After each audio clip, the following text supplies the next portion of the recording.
Hello, I'm Kat Cooper, and I'm up here once more to introduce you all to one of the most intense girls in our grade.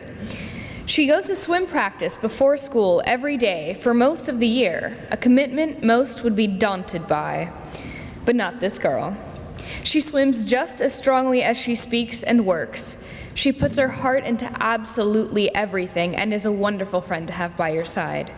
Not only is she a record-breaking swimmer, a cheese dip-making master, and a loyal friend, she is the one and the only Diana Kaltenborn.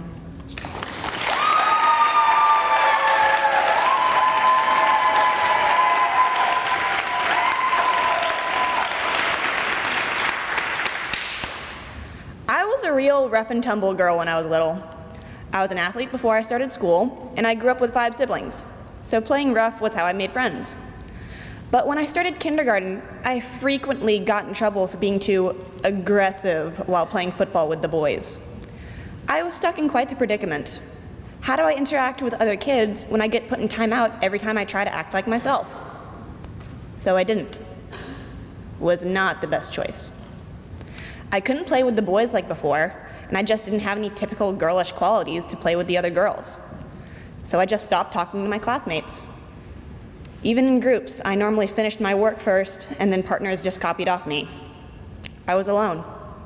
By isolating myself for so long, I just didn't know how to interact with people anymore. It hit me hard in 6th grade. One of our last science labs, I was paired with a boy, and at our table was his friends and one of the popular girls. It was a normal class. The boys talked no end about hunting, and I finished the lab. However, the girl ended the boys' conversation early, and I remember the next part word for word. "You guys are so mean." "Why, you don't like hunting?" "No, she's a vegetarian." "You are?" I was with those kids for 6 years. This was common knowledge by now. I realized by being too scared to really talk to others that I was just forgotten. I left class, and I don't remember what happened after that. I only remember how I couldn't express how sad and angry I was because I literally did not know how to express myself. Above all, I was too scared to let people see me be emotional. But this happened again. One winter night, swim practice was over and it was freezing outside. I was just looking forward to wearing my warm, fluffy Ugg boots. But tragedy struck. As I was trying to squish through the crowded bleachers, with my bags on my back and my boots in hand, Jack McKagan was trying to pour water on someone underneath us, but instead, he dropped his bottle and all of the contents went right into my Uggs. Both shoes were soaked inside and out.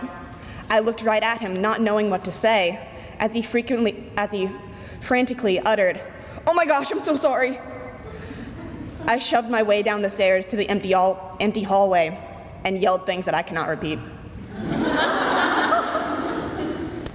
You might think this was entirely horrible, but I actually thought it was hilarious. I just didn't know how to control my emotions at the time. And I knew this had to end. So how was I, an antisocial, emotionally unstable, shy, quiet girl, going to start making friends? The answer was this: my watch.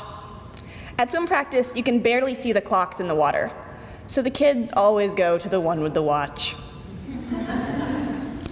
I got a watch, and as expected, people started to talk to me. Little by little, I started to get more confident. And then to top it all off, I came to St. Mary's.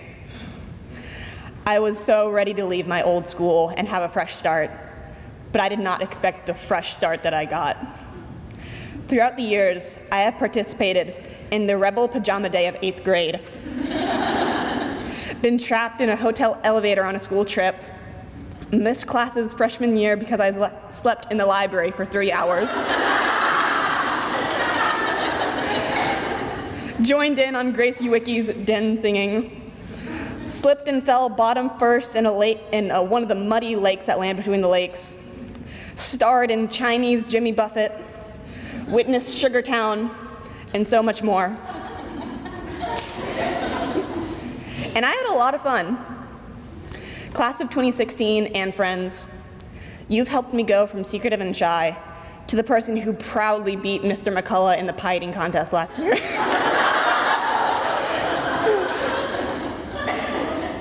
and I want to personally say thank you. And to everyone else listening, do not be like the old me. Don't be ever scared to show who you are. You are allowed to show your joy, your anger, affection, interest, and sorrow. Allow yourself to be human, even if you need help from a little conversation starter. Thank you.